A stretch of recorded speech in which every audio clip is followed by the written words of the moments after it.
Welcome to the new chapter in physics, that is chapter 10, Mechanical Properties of Fluids.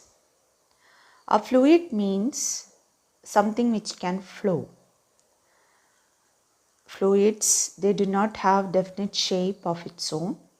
So, gases and liquids come under the category fluids.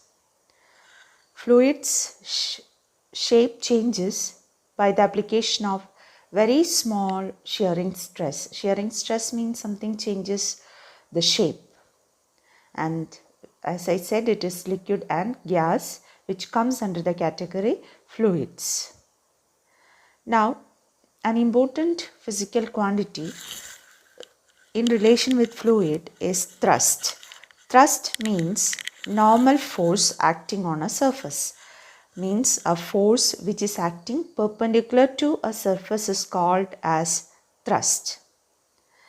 Fluid pressure, it is the normal force per unit area of the surface. So pressure is the thrust per unit area. So we can write pressure P is equal to F by A, where F is the force and A is the area. And pressure is considered as a scalar quantity. Even if force is a vector quantity, pressure is considered as a scalar quantity. And its SI unit is Pascal, and 1 Pascal is equal to 1 Newton per meter square. Its dimensions are m L raised to minus 1 T raised to minus 2. And another common unit of pressure is atmosphere. And 1 atmosphere is the pressure exerted by the atmosphere at sea level. The pressure exerted by the atmosphere at sea level is considered as 1 atmosphere, and 1 atmosphere is equal to 1.013 into 10 raised to 5 Pascal.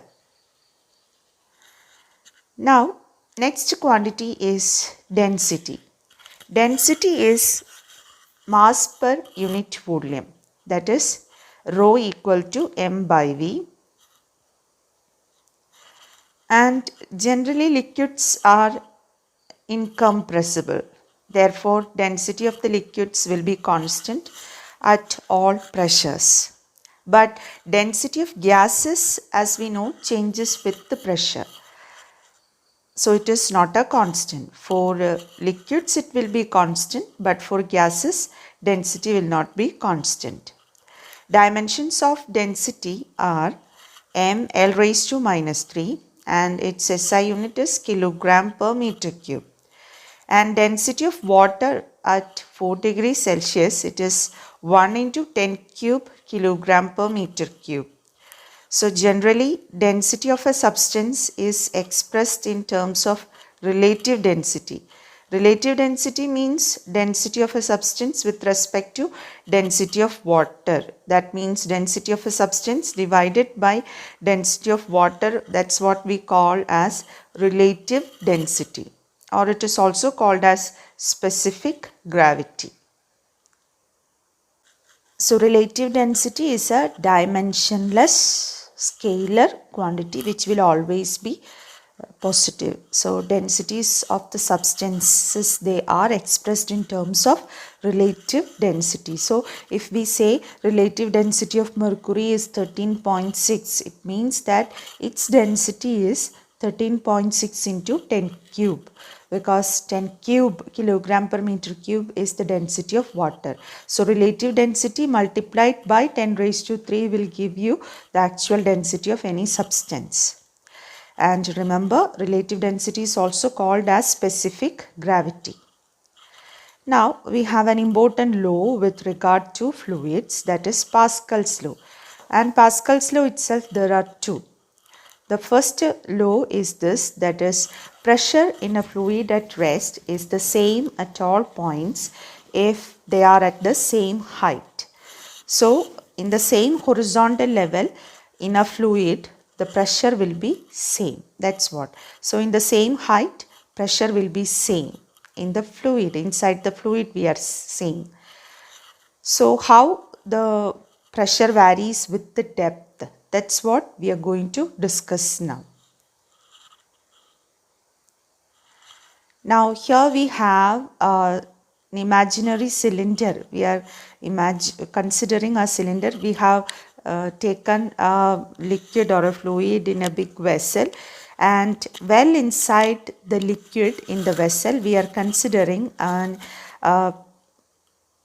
cylinder, a fluid cylinder itself we are considering, and its height we are taking it to be h, and the mass of that cylindrical fluid, we can say cylindrical fluid, mass of that cylindrical fluid is m. So weight of that cylindrical fluid will be mg. Now we consider the two base surfaces of the cylinder marked 1 and 2.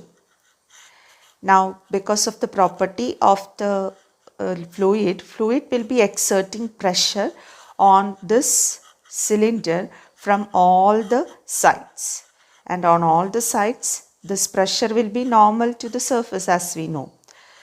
So on the surface 1 and on the surface 2, the pressure will be in opposite direction. Let's see what is the pressure at 1 and 2. Now we assume that the pressure at the surface A or at the surface 1 and 2 are P1 and P2 respectively. The pressure on the surfaces 1 and 2 will not be same. There will be a pressure difference. So that difference in pressure will be P2 minus P1. So why this P2 minus P1? Which pressure will be more? When we look in the diagram, when we consider the surface 2, there the weight of the cylindrical fluid also will be there. That means pressure exerted from the fluid is there, and along with that the pressure due to the weight of the cylindrical fluid also will be there. So we have P2 minus P1. So that's what we are writing as P2 minus P1. Okay, the pressure difference will be P2 minus P1, or we can speak it in terms of force due to pressure. You know, if the pressure is P and area is A, the force due to that pressure is P into A. So the force in the downward direction is P1 into A, and the force in the upward direction is P2 into A. You can see on the surface A, on the surface 1, the pressure is in downward direction. So force due to pressure will be in downward direction. And on the surface 2, the pressure is in upward direction. So the force due to that pressure will be in upward direction. So we have the force, that is the forces are P1A and P2A. So the net force acting will be P2A minus P1A. And you know that cylindrical fluid, we are assuming that cylindrical fluid, it is at rest inside the fluid. Well inside the fluid, such a cylindrical fluid is at rest. So net force acting on that cylindrical fluid should be equal to 0, because it is in equilibrium. That cylindrical fluid is in equilibrium. So net force in the vertical direction should be equal to 0. That means net force in the downward direction should be equal to the net force in the upward direction. And you know, the net force in the downward direction is the weight of that cylindrical fluid, that is m into g. And net upward force, you know, we wrote it is the force due to pressure, that is difference in forces P2A minus P1A. On the first surface, the force is P1A in downward direction. Second surface, the force is P2A in the upward direction. So the net force is P2A minus P1A. And since that element, it is in equilibrium, we have P2A minus P1A equal to mg. That means P2 minus P1 into A is equal to mg.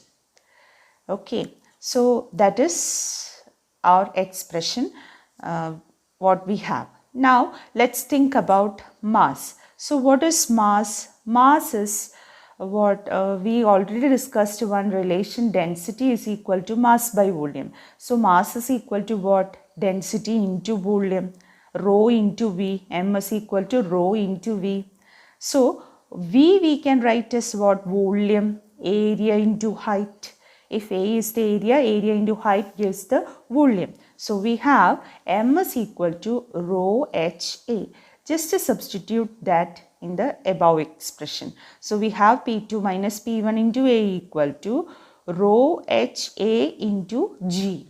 So AA get cancelled, and finally we have the pressure difference P2 minus P1 equal to H rho G. So that is a very important expression, pressure difference between 2 points. Even though we considered the two surfaces of an imaginary cylinder, it's enough to consider 2 points in the stationary liquid. Okay, in the static liquid, you consider 2 points at 2 different heights. So if the height difference, if it is H, the pressure difference between the 2 points inside the fluid, it is H rho G, where H is that height difference and rho is the density and G is the acceleration due to gravity. Now if we assume a point, that means here we considered P2 and P1 well inside. Now let's consider P1 at the surface, that means which is open to the atmosphere. So P1 becomes atmospheric pressure. Okay, so one surface of that imaginary cylinder, if it is at the at the surface, that P1 will be equal to atmospheric pressure. So the expression becomes P2 minus PA equal to H rho G. Let's write P2 as P. So P is equal to PA plus H rho G, where PA is the atmospheric pressure, H is the height or depth of the point, we can say. So we can say that pressure increases with the depth, because at any point the pressure is given by PA plus H rho G. So as H increases, the pressure increases. So pressure increases with the depth. So in a river and all, as we go go deeper in the river, the pressure is increasing. So the liquid pressure, and it will be same at all points in the same horizontal level. In one horizontal level, the pressure will be same. And here we have the expression P equal to PA plus H rho G, that P minus PA, that pressure difference we say or at one point the pressure due to liquid column alone, that pressure we call as gauge pressure. So P minus PA equal to H rho G is called as gauge pressure, and P equal to PA plus H rho G, that's what absolute pressure. So absolute pressure at a point in a liquid, it is PA plus H rho G, and the gauge pressure is the pressure difference, that is P minus PA, that is H rho G. Now let's discuss hydrostatic paradox. Hydrostatic paradox, here we have a container like this. We have already mentioned that in the same horizontal level, the pressure exerted by the liquid will be the same. So here we have a container with the 3 openings, as you can see, A, B and C. A is triangle upwards, you can see base is upward like that shape, and B it is just inverted, and C is one cylindrical opening. Now we are filling it with one colored liquid to see the surface clearly.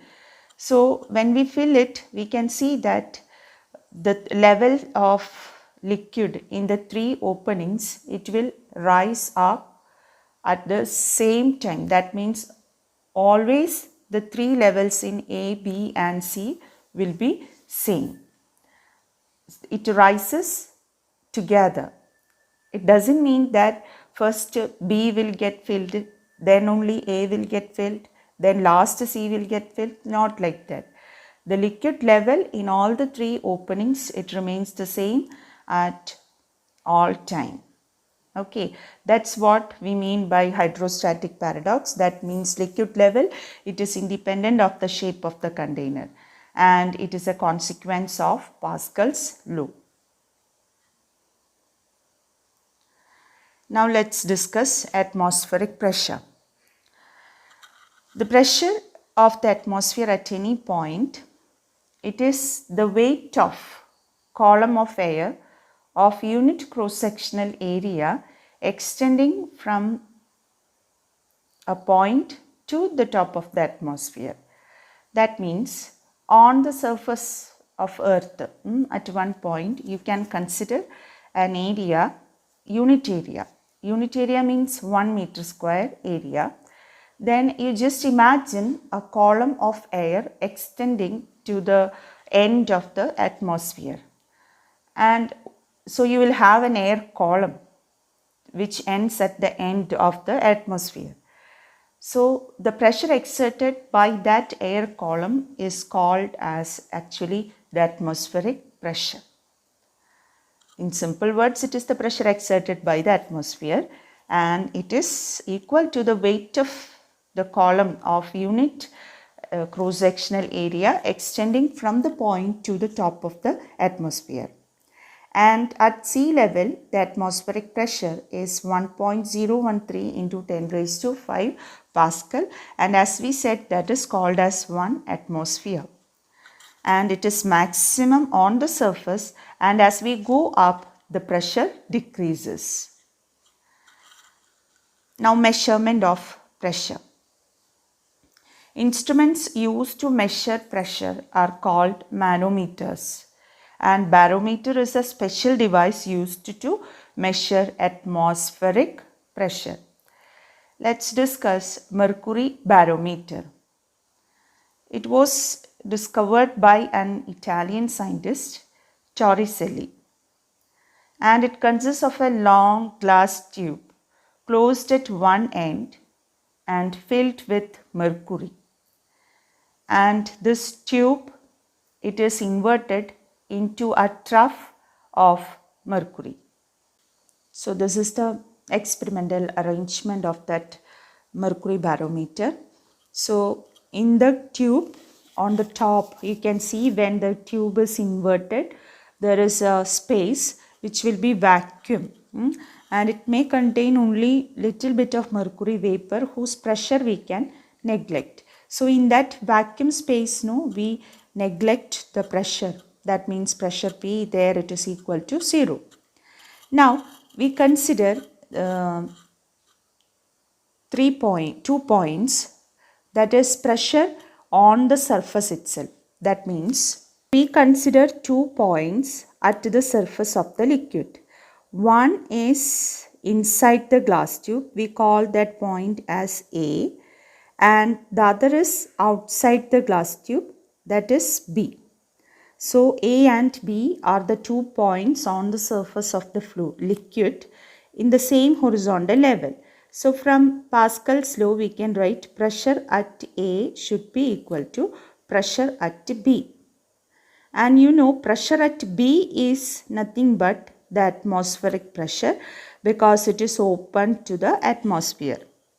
Okay, now pressure at A, what it will be? That pressure at A will be equal to P plus H rho G. From the expression for absolute pressure, it is P plus H rho G, where P is the pressure in that vacuum, we can say. But we have neglected that P to be 0, negligibly small it will be, and that pressure we can neglect. So we have PA equal to H rho G, because this P is equal to 0. So we have only H rho G. Since PA equal to PB, what does it mean? It is thus PA, that is atmospheric pressure, that is equal to H rho G. So that is the important expression what we have in mercury barometer. So pressure, atmospheric pressure, it is given by H rho G. So height of mercury column is a measure of pressure, atmospheric pressure. So that's what we have about mercury barometer. So we have atmospheric pressure H rho G. Rho is the density of mercury, and that is 13.6 into 10 raised to 3 kilogram per meter cube. H is the height of the mercury column, and at sea level this H will be 76 centimeter. So why we use mercury in barometer? It is because of the following reason. It has a shining surface so that we can see the height clearly, and it does not wet the glass also. And the most important point is its high density. So the height of the tube required, it is around 1 meter, not more than that. If you are taking any other liquid like water and all, the height will be like 13 meters and all, like that height we require. So that is why we choose mercury as the liquid in barometer. Now open tube manometer. It is useful for measuring pressure differences. So barometer is used for measuring atmospheric pressure. Manometer is used for measuring pressure differences. And it consists of a U-tube containing suitable liquid, that is a low density liquid for measuring small pressure difference. And in the U-tube we can see one end of the U-tube is open to the atmosphere, you can see, and the other end is connected to the system whose pressure we have to find. So one end to the atmosphere, so there the pressure is atmospheric pressure, and the other end to the system whose pressure we want to measure. Now we consider 2 points A and B in the manometer. You can see that blue color stands for the liquid. So according to Pascal's law, pressure at A should be equal to pressure at B. And pressure at A is the pressure of the system whose pressure we want to measure. And pressure at B is PA plus H rho G. So the unknown pressure P is equal to PA plus H rho G, or P minus PA, or the pressure of that particular system, that is H rho G. So height of that liquid in that tube, we can say second side of the U-tube, it is a measure of the pressure difference. So P minus PA equal to H rho G. Now the SI unit of pressure, you know, that is Pascal, and the common unit we already said it is atmosphere, that is 1.013 into 10 raised to 5. Correct it? It is 10 raised to 5. Another unit of pressure, it is torr, named after the scientist Torricelli, and 1 torr is the same as 133 Pascal. And millimeter of mercury and torr are smaller units of pressure which are used in medicine. And another common unit of pressure is bar, and it is bigger one, and 1 bar is 10 raised to 5 Pascal. So 1.013 into 10 raised to 5 Pascal is atmosphere. Simply 10 raised to 5 Pascal is bar.